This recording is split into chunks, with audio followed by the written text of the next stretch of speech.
मैं जनपद मुजफ्फरनगर के प्लासा होटल में मुजफ्फरनगर फिजियोथेरेपी एसोसिएशन द्वारा एक सीएमई का आयोजन किया गया है, जिसमें मैक्स हॉस्पिटल पटपटगंज के डॉक्टर आए। सीधी जानकारी लेने के लिए अध्यक्ष महोदय से जुड़ते हैं, पूरी जानकारी लेते हैं। Sir please self introduction. मेरा नाम डॉक्टर रजत जिंदल है और मुजफ्फरनगर एसोसिएशन ऑफ फिजियोथेरेपिस्ट का मैं अध्यक्ष हूँ। आज एक सीएमई का ऑर्गेनाइज किया गया है, जिसके अंदर मैक्स पटपटगंज की पूरी टीम, जिसके अंदर सारे सीनियर स्पाइन सर्जन्स आए हैं और उन्होंने हम लोगों को स्पाइन सर्जरी की फील्ड में जो नए डेवलपमेंट्स और जो नया काम मैक्स पटपटगंज कर रहा है उससे संबंधित सारी जानकारी दी है। साथ साथ में जो रिहैबिलिटेशन के प्रोटोकॉल्स हैं वो हमारे साथ डिस्कस किए गए हैं। हम लोगों को ये बताया गया है कि कैसे कैसे सर्जरी फ़ायदेमंद रहती है और किन कारणों से सर्जरी करने की ज़रूरत पड़ती है। मैम, आपके एसोसिएशन द्वारा लगातार इस तरह की सीएमई का आयोजन किया जाता है, इसका मेन मोटिव क्या रहता है? इसका मेन मोटिव रहता है कि हम लोग जो जितनी भी नए प्रोटोकॉल्स आ रहे हैं वो छोटे शहरों में बहुत देर से आते हैं, तो उससे हम लोग अपडेट हो सकें और यहाँ के पेशेंट्स को बेहतर सुविधा हम दे सकें। तो नई नई जो चीज़ें हैं वो यहाँ पे डॉक्टर्स आके बताते हैं, हम सबको अपडेट करते हैं। जैसे कि आज फिजियोथेरेपी के हेड भी आए हैं यहाँ पे, डॉक्टर प्रदीप राय यहाँ पे आए हैं। उन्होंने स्पाइन सर्जरी के बारे में हमें जो रिहैबिलिटेशन प्रोटोकॉल्स हैं उससे हमें अवगत कराया। उन्होंने बताया कि कहाँ पे हम इंटरवीन कर सकते हैं और सर्जन को हम कब रेफ़र कर सकते हैं, तो उससे पेशेंट को एक बेटर आउटकम मिलती है। पेशेंट को पता लगता है कि पेशेंट को हम सही टाइम पे गाइड कर सकते हैं, उसको बता सकते हैं कि अब आपको सर्जरी की ज़रूरत है, तो आपको सर्जरी मतलब बेस्ट जो सर्जन है उनके पास हम उनको रेफ़र कर सकते हैं और पेशेंट को एक बेटर मतलब लाइफ मिल सकती है, आउटकम उससे अच्छा आता है पेशेंट के लिए। बात की जाए फिजियोथेरेपी, देखा जाता है आजकल जगह जगह फिजियोथेरेपी के सेंटर भी लगे हुए हैं और हम घर पर आकर भी इस तरह की सुविधाएं मिल रही हैं, क्या उसके बारे में क्या कुछ कहेंगे? मैं कहना चाहती हूँ कि बहुत सारे लोग ऐसे हैं यहाँ पे गली गली में फ़िज़ियोथेरेपी सेंटर्स हैं, लेकिन हर जगह क्वालिफाइड आदमी नहीं फ़िज़ियोथेरेपी कर रहा है। तो हमेशा पेशेंट को ये डिसाइड करना चाहिए, पहले देखना चाहिए कि कौन क्वालिफाइड है कौन क्वालिफाइड नहीं है, उससे जाके फ़िज़ियोथेरेपी कराएं। दूसरी चीज़ उसमें यह आती है कि पेशेंट के मन में बहुत सारे जो हकीम बैठे हुए हैं, मैं उनके पास जब पेशेंट जाता है, पेशेंट को ऐसी कंडीशन होती है कि उसको वाकई में सर्जरी की ज़रूरत है, लेकिन उसके मन में ये बिठाया जाता है कि नहीं, तुम ये दवाई खा लो, पुड़िया खा लो, उससे तुम ठीक हो जाओगे, लेकिन ऐसा हकीकत नहीं होती है।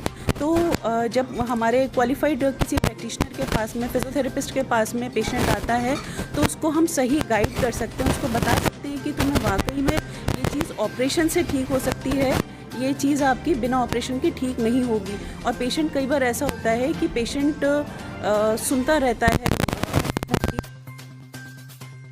प्रैक्टिशनर्स हैं उनकी सुनता रहता है, खराब हो जाता है कि सर्जन्स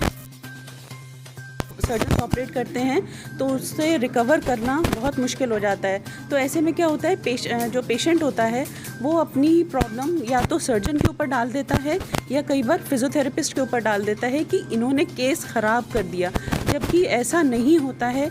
इसके लिए पेशेंट कई बार खुद रिस्पॉन्सिबल होता है, क्योंकि उसको जब कोई भी क्वालिफाइड प्रैक्टिशनर बताता है कि अब ये सही टाइम है आपका सर्जरी का, अगर आप लेट करेंगे तो आपकी इससे कुछ चीज़ें नहीं आएंगी।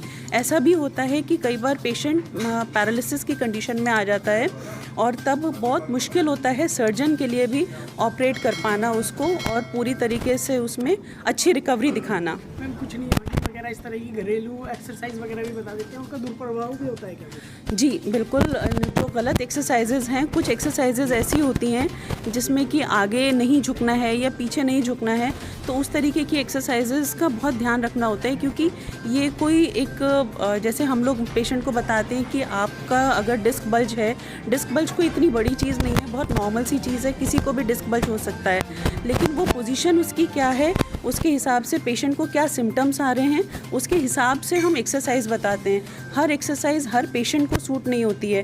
अगर कमर दर्द है, 100 लोगों को कमर दर्द है, तो ज़रूरी नहीं है कि 100 के 100 लोगों को एक ही एक्सरसाइज सूट करेगी। जनरली जो अनक्वालिफाइड लोग होते हैं वो एक ही एक्सरसाइज सबको बताते रहते हैं, क्योंकि उन्होंने कहीं देखा है, जनरली यूट्यूब से देख लिया, गूगल बाबा से सीख लिया, तो इस तरीके की कंडीशंस काफ़ी ज़्यादा आजकल सिचुएशंस देखी जा रही हैं। जनता से, जो हमारे जनपद की जनता है, उनसे यही गुजारिश है कि आप लोग कभी भी फिजियोथेरेपिस्ट के पास जाएं तो वहाँ कोशिश करें कि आप चेक करें कि IAP मुजफ्फरनगर का सर्टिफिकेट उसके पास है या नहीं। अधिकारी जुड़ेंगे सर, लगातार मुजफ्फरनगर में आपके एसोसिएशन द्वारा इस तरह के भी और अन्य सामाजिक कार्य भी होते रहते हैं। आपने पूरा भ्रमण भी किया और किस तरह के प्रोग्राम्स की अभी मुजफ्फरनगर में आते हैं?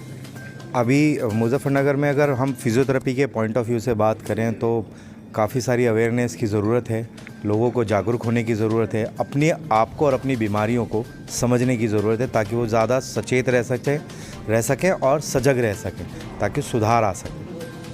Thank you so much. और भी डॉक्टर से बात करेंगे। डॉक्टर साहब, आज के युग में पहले के रिगार्डिंग देखा जाए, सोशल मीडिया काफ़ी तेज़ी से चल रहा है, सिस्टम्स इंटरनेट्स वगैरह का वर्क ज़्यादा हो गया है, क्या उससे लिंक? अगर जो है स्पाइन इशू के बारे में बात करें, बिल्कुल है। ख़ास करके जो है नेक और बैक पेन है, ख़ास करके जो है फ़ोन यूज़ करना है। अगर आप ये समझिए कि आप अपनी गर्दन सीधी रख करके जो है फ़ोन देख रहे हैं और गर्दन पूरी तरह झुका के फ़ोन देख रहे हैं, तो आप समझिए आप अपनी गर्दन में 27 kg का वेट एक्स्ट्रा लेकर के चल रहे हैं। तो इससे जो है चाहे यंग हैं चाहे ओल्ड एज पेशेंट हैं, बहुत जल्दी उनको गर्दन में दर्द होगा और उससे रिलेटेड कॉम्प्लिकेशंस होंगे।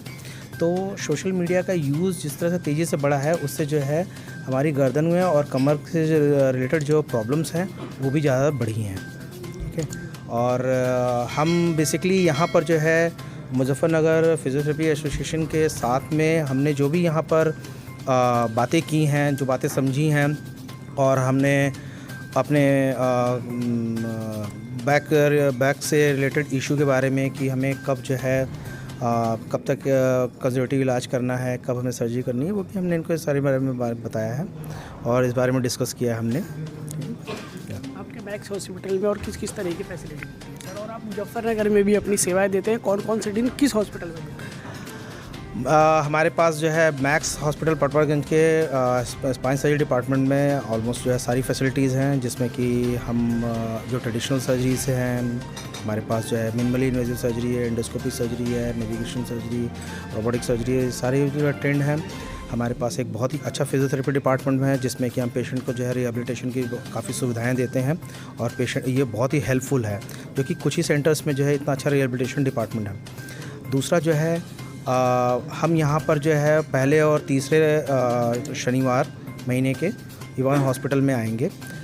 हमारा आने का मेन उद्देश्य ये है कि जो पेशेंट वहाँ नहीं जा सकते हैं, हम फिज़िकली यहाँ पर जो है आकर के जो है ज़्यादा से ज़्यादा पेशेंट को अपनी सेवाएं दे सकें और उनके जो है जो भी स्पाइन से रिलेटेड इश्यूज़ हैं उनको जो है निवारण कर सकें। डॉक्टर साहब, बात की जाए पटपड़गंज की, स्पाइन सर्जरी के लिए और भी हॉस्पिटल हैं, और यदि आपसे पूछा जाए आप ही के यहाँ क्यों, क्या स्पेशल होता है?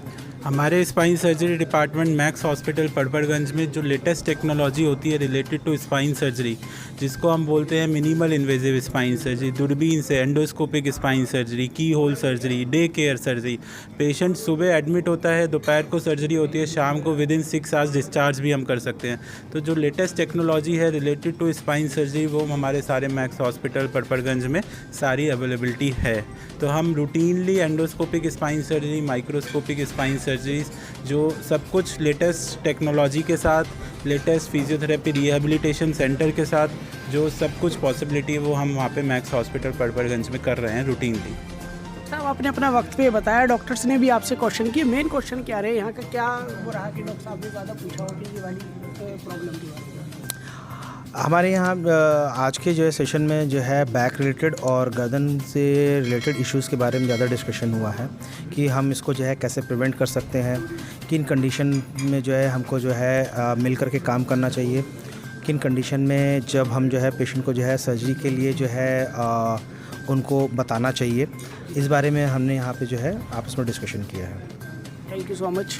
जैसा कि डॉक्टर साहब ने बताया, मैक्स हॉस्पिटल से आए थे और आज की जो CMU इसके बारे में पूरे विस्तार से बताया, और साथ ही ये भी बताया कि मैक्स हॉस्पिटल में किस तरह की सेवा इनके यहाँ औरों से अलग मिलती है, और भी इस तरह की लगातार कवरेज आपको जनपद मुजफ्फरनगर से दिखाते रहेंगे। जनपद मुजफ्फरनगर से विविध विचार डिजिटल के लिए मैं आपके साथ मोहम्मद सुहेल।